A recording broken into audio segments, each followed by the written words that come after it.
people like me. You need people like me so you can point your fingers and say, that's the bad guy. That's the bad guy. That's the bad guy.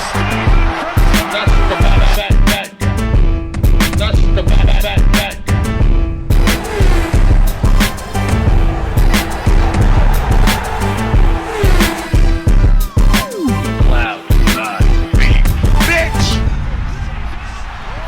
Welcome to the motherfucking relay. We're covering today's top boxing news. The Unify champion at 105, 108, and 112. So I'll be defending my WBA world title in November, and then I'll be back in March, and I'm hoping to unify then. Which one will you be defending in November? The 105 minimum weight WBA world title. Two-division champion Senicia Estrada very recently spoke with Rack Noble by way of Women's Fight News and imparted some insights into what the immediate future might hold for her. Her top-ranked debut set to go down this fall in November, and a potential unification match in the first quarter of next year. But with who would Senicia Estrada be unifying with? Yo Costa Valle, the minimum weight division's unified champion, is back over there at Golden Boy. I don't think she has her in mind. If she has somebody in mind, it's likely Tina Ruprecht. And the way it breaks down, there seems to be a race between Yo Costa Valle and Senicia Estrada towards the next unification match, the next alphabet title, presumably Tina Ruprecht's green belt. If she waits to unify with Senicia Estrada till next year, that gives Tiny Tina enough time to squeeze in a tune-up fight, and she needs one because it's been over a year since she had a fight. That's if she waits to unify with Senicia Estrada. If she decides to take up Yo Costa Valle on her challenge, Yo Costa Valle, who very recently unified titles with then WBO champion Thi Nguyen of Vietnam. After having won that lopsided decision against Nguyen, Yo Costa Valle mentioned Tina Ruprecht and her green belt by name. That's who she has her heart set on. So it really does seem like there's a race between Valle and Estrada towards a Tina Ruprecht fight. And if Tina decides, if she were to fight Valle next, that would be less than favorable for Tina because, I reiterate, Tina hasn't had a fight in over a year. And in all likelihood, Yo Costa Valle is going to want things on her terms with Tina. Yo Costa Valle is the only one of the two that's with a major promotional outfit. She may so choose to stage a unification match with Tina Ruprecht in her own neck of the woods in Costa Rica, the same way the Nguyen unification match was in Costa Rica. I don't know how Tina Ruprecht is going to feel about that. She might want to fight on more neutral terrain. She might, but the situation's not that dissimilar with Senicia Estrada. If she were to fight Senicia, it wouldn't be in Germany, it would be right here in the States. And it would be more or less on Senicia's terms, as Senicia Estrada, like Yo Costa Valle, is with a major promotional outfit. The virtue, however, of waiting for Senicia till next year, as opposed to facing Yo Costa later on this year, is that would afford Tina more time to squeeze in a tune-up fight. Shake off the cobwebs, shake off the ring rust, before you take on a champion like yourself at your weight. Yo Costa Valle and Tina Ruprecht faced each other some years ago. Tina won the fight. Right before the pandemic shut everything down in 2020, there was talk of a rematch, a second fight between them, as both women had become champions. Yo Costa had the IBF and Tina had the WBC, still has the WBC, but those plans seem to have been scrapped. There was supposed to be an inaugural women's minimum weight Ring magazine title on the line in that fight, if it had come off. But it didn't, and those talks never got off the ground. The following year, Yo Costa Valle kept busy, as did Tina Ruprecht. She made a lone defense of her WBC title in 2021, didn't fight for the rest of the year. Fast forward to this year, and it's been over a year since Tina had a fight. It doesn't behoove her at all to go straight into a unification match with this version of Yo Costa Valle, who now has Gloria Alvarado in her corner and is molding her into a better fighter than she was when Tina first fought her. Coach G's made a difference, and you can see it. Tina Ruprecht goes in there with this version of Yo Costa Valle after over a year of inactivity. She might lose that fight. And she could just as easily lose to Senicia Estrada, but at least with Senicia, she's got a little bit of time to squeeze in a tune-up fight so she can be a better version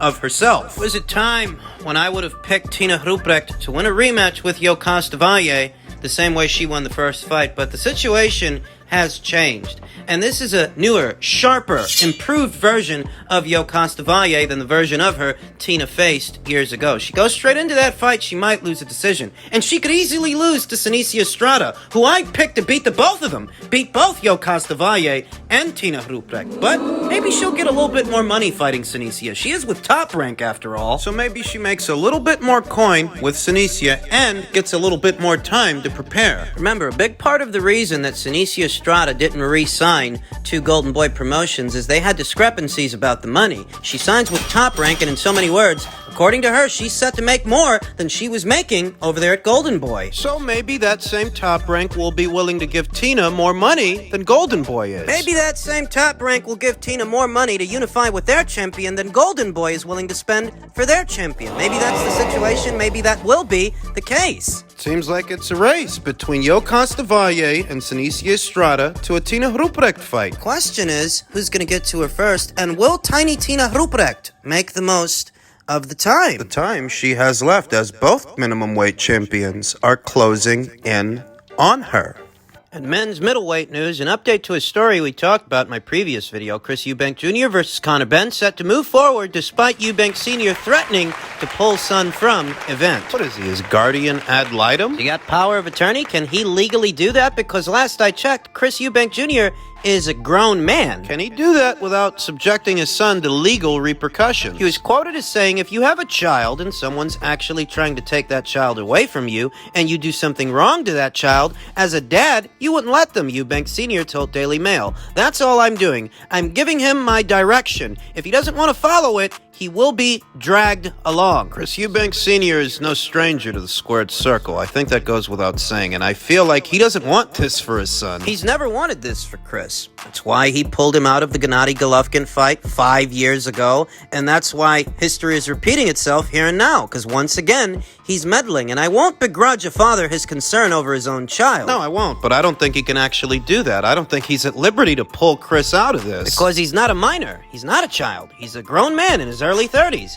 Senior was quoted as saying, he will do what is right for him. He is coming down 3 pounds below 160, which cannot happen on my watch. Efforts to contact representatives from Matchroom, DAZN, and Eubank's team were not immediately returned as this does go to publish. However, BoxingScene.com has learned that plans remain in place for the event to move forward, of the belief that Eubank Sr. is speaking on his own behalf and not in any official team capacity. It's bad optics that Senior's meddling in Junior's career again. Been a lot of bad optics on the Eubank Jr. side of things. Him walking around with that bucket of chicken at the KSI fight, knowing he's got a hard cut in front of him. Saying that he'll be at near half capacity at 157 pounds. I don't pity him, because none of this would be necessary if he didn't willfully choose to fight a welterweight, a naturally smaller fighter. This is modern-day gladiating. This is not a plaything for the audience, noted Eubank Sr., even though that's exactly what it is, and gladiating involves an audience. Better still, we have to be strict, otherwise lives are put in danger,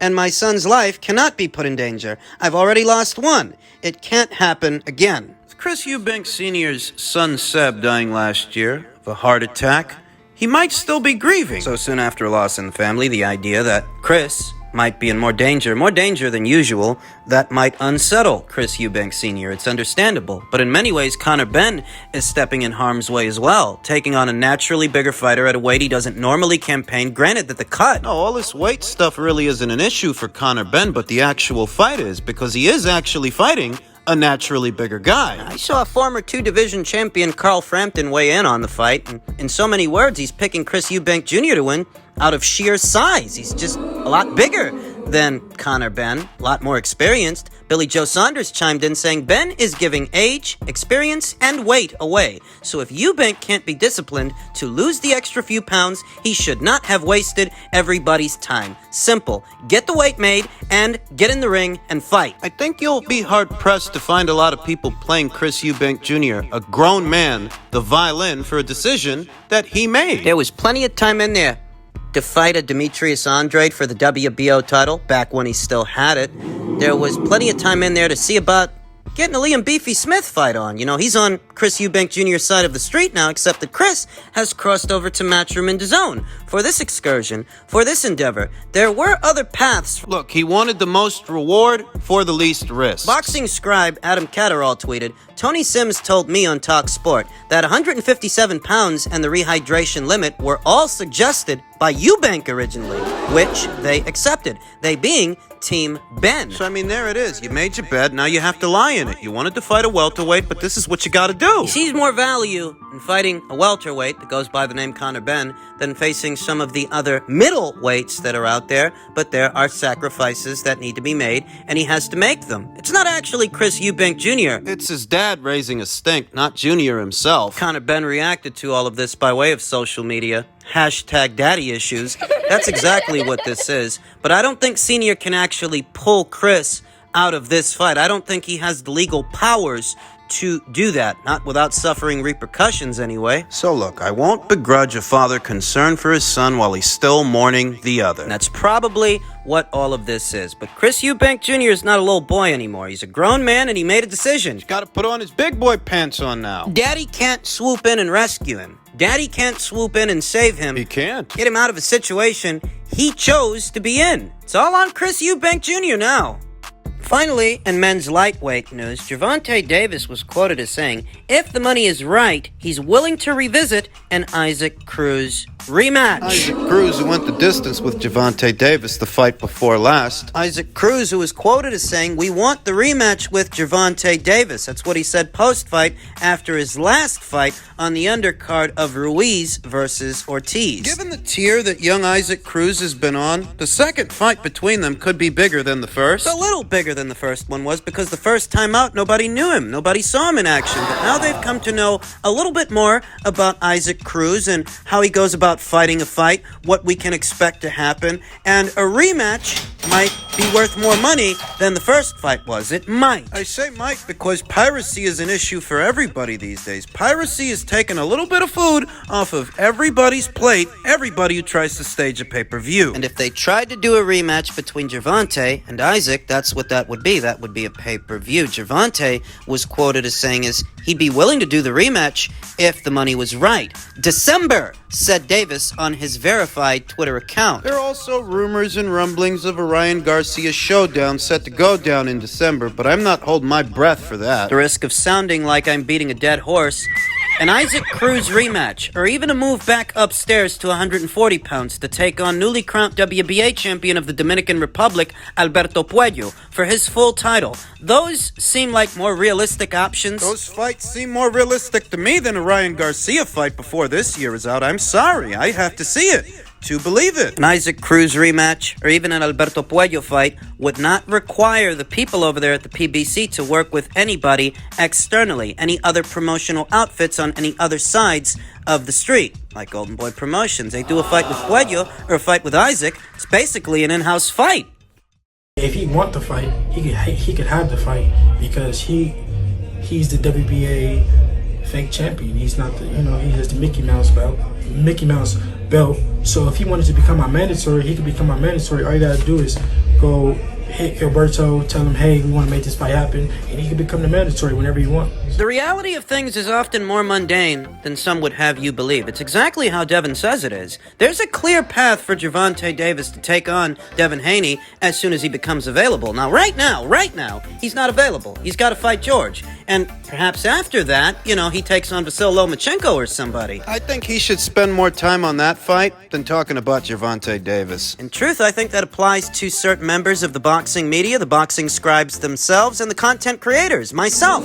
To some degree, I feel that it just doesn't make sense pretending that... Well, I'm not pretending. I'm just giving it to you straight. It's the only way I know how to give it to you. Floyd Mayweather Jr. himself, not that long ago, said he wants Devin Haney and Shakur Stevenson to leave Gervonta Davis alone. Just let him do his thing, whatever it is, whatever he's doing. If his handlers wanted him to fight Devin Haney for all those alphabet titles in the lightweight division, that's what they would push for. That's what they'd be doing, more or less, because he has the avenue of opportunity to do so. He's in possession of a WBA regular title that can be used as a segue to challenge the winner of Haney versus Kambosos 2, which in all likelihood is going to be Devin Haney again. So if he wanted Devin, he could get him. It's exactly the way Devin says it is. I can't believe how many people wrestle with the reality of this situation. How many names involving how many fights was Gervonta Davis attached to in previous years, like a Tevin Farmer fight or a Vasyl Lomachenko fight, none of which ever took place, none of which ever happened? How many times have we been down this route before? How many times have we had this conversation? An Isaac Cruz rematch or a venture north to 140 pounds for an Alberto Puello fight for his version of a WBA title. All of those are more likely opponent options for Gervonta than either Devin. I don't think Devin should even talk about this anymore. I said it before. He should take the same stance that Shakur Stevenson took. Don't ask me about Gervonta Davis. Ask Gervonta Davis about me, because the more the media brings up this guy's name to these young fighters that he has no intention of fighting, the more it starts to look like they're the ones pursuing him, when in reality, it's just that the media keeps bringing them up. Bringing him up to them. There's no point in doing it. It's an exercise in futility. It's not going to result in anything. That's reality, and reality is often more mundane than some would have you believe. There are other fights out there for Devin Haney. A Vasyl Lomachenko fight for undisputed at 135 pounds. Could be a pay-per-view. He could make very good money with that. He can move up north to 140 pounds and have a showdown with his longtime rival, Teofimo Lopez. That's where he's campaigning now. And so long as Teofimo stays in the winner's bracket, that is yet another possible big fight for Devin Haney. There are other options out there, realistic ones, that the media shouldn't waste time asking Devin about Gervonta Davis. Floyd said they're keeping everything in-house last year. This year, he said Shakur Stevenson and Devin Haney should leave Gervonta alone. That's what he said. And Gervonta Davis is his fighter. Gervonta Davis is a Mayweather Promotions fighter. That's what he is. He didn't go anywhere. The way I told you, he wasn't going to go anywhere. Nothing was going to change. All that stuff about the Romero fight being his last fight and him potentially becoming a free agent. What did I tell you? What did I tell you? I told you that nothing was going to change. Listen, Look. If Gervonta Davis and his handlers feel that they don't actually need alphabet titles in order to sell fights, becoming an undisputed champion is unimportant. If that's how they feel about that they can live without a Devin Haney fight, they can live without a Shakur Stevenson fight, they can live without a Lomachenko fight, a Lopez fight. If that's how they feel about it, why are you guys the ones going against the grain? Is it that underneath all of the hyperbole, Gervonta Davis's own fans are dissatisfied with the matchmaking, tired of pretending? Pretending to be excited about fights like the Isaac Cruz fight or the Rolly Romero fight, tired of pretending that they're excited about his career, underneath it all knowing that, he might never fight Devin Haney, and he might never fight Teofimo Lopez or Shakur Stevenson or any of the other young guns, the exciting ones, at or around these weights. Is that what it is? No point talking about this anymore.